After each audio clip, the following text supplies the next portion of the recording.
Alors, la systémie, en fait, nous vient de très loin.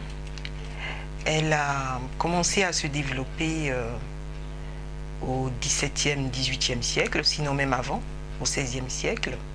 Ce sont les philosophes qui, par leur manière d'observer l'univers, voyaient des liens entre tous les éléments qui constituent l'univers.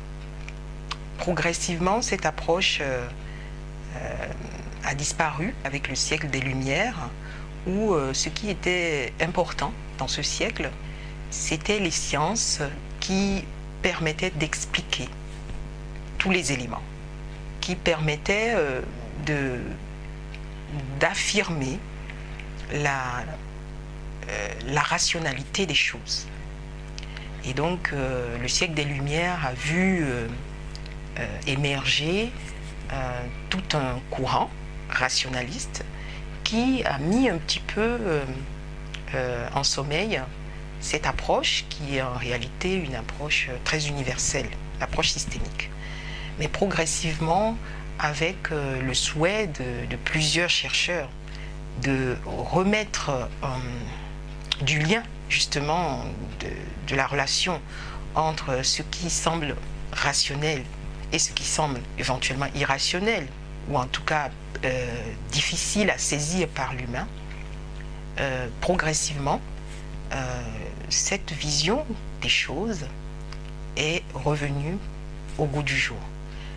L'objectif, je pense, premier de l'approche systémique est de réunir, remettre dans une vision globale les sciences comme la physique, les disciplines qui existent pour expliquer les choses et les disciplines qu'on pourrait appeler des sciences sociales, qui correspondent plus à des relations entre les personnes et les choses. Donc cette approche s'est développée dans les années 20 avec le développement industriel et la nécessité de remettre au cœur des sciences qu'on pourrait en guillemets appeler des sciences dures, une vision plus sociale, plus humaine. Donc elle a vu son essor aussi s'élever plus rapidement, dans la mesure où il y avait des scientifiques comme von Bertalanffy, en réalité les principes qui pouvaient s'appliquer à la fois à tous les systèmes, qu'ils soient végétaux, animaux ou humains. Voilà. Il trouvait qu'il y avait des principes communs, comme l'autorégulation entre, par exemple, les végétaux et leur environnement. C'est ce qui se passe aussi entre les humains et entre eux, les humains et les institutions, etc. Et il a aussi voulu universaliser, en fait, cette vision pour en faire une vision qui pourrait être reconnue et qui est tout à fait scientifique, comme d'autres domaines, comme la physique ou les mathématiques. Alors, on pourrait voir en parallèle que d'autres auteurs ont également fait la même chose. Avec justement l'industrialisation, les machines se sont pas mal développées. Donc l'approche systémique a eu une place très importante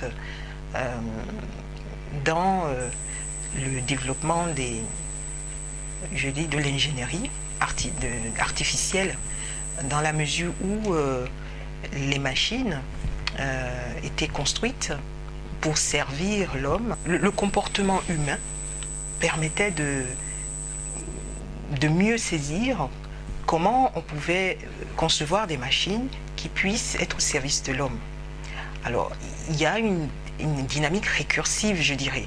C'est-à-dire que mieux on comprend le comportement humain, les attentes de l'homme et les réponses à ses besoins, mieux on conçoit des machines qui pourraient justement avoir une intelligence je dirais intelligence entre guillemets, en tout cas avoir des programmes plutôt qui pourraient être conçus pour s'appliquer, pour correspondre aux besoins de l'homme et donc fonctionner de manière à avoir des réponses aussi aux besoins de l'humain.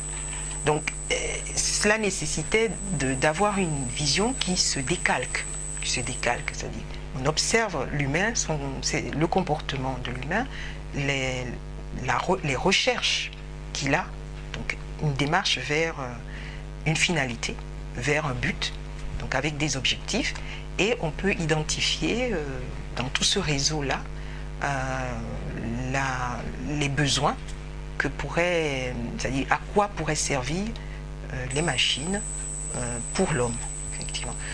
Et cette façon de réfléchir, qui est effectivement tout à fait rigoureuse, amenait en parallèle une complexité qui permettait de mieux saisir ce qui se passe aussi entre les humains. Donc autant on utilisait la dynamique humaine pour fabriquer une intelligence artificielle, autant l'intelligence artificielle venait nourrir la compréhension de la dynamique humaine.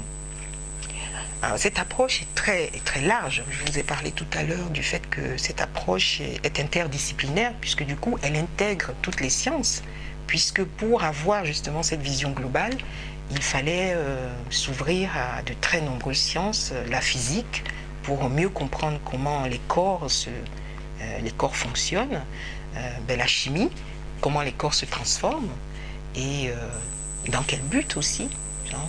Le but, finalement, on peut aussi le retrouver dans toutes les sciences humaines, la psychologie, les sciences sociales, qui permettent de mieux saisir la finalité humaine. Voilà, c'est un petit peu comme ça que s'est développée cette approche. Alors, elle a beaucoup servi, puisqu'elle a aussi du coup servi en psychologie. Elle a été appliquée à une manière d'accompagner les humains. Là, je veux tout particulièrement parler de la thérapie familiale. Donc, tout système, comme je l'ai dit tout à l'heure, est constitué d'individus en relation avec des groupes. Alors, la famille, du coup, est un système constitué de différents individus en relation les uns avec les autres. Donc, l'approche systémique s'est penchée, du coup, sur la famille pour mieux comprendre les difficultés auxquelles elle est confrontée et comment aider la famille à traverser et à dépasser ces difficultés-là. Alors la thérapie familiale est née de cette façon.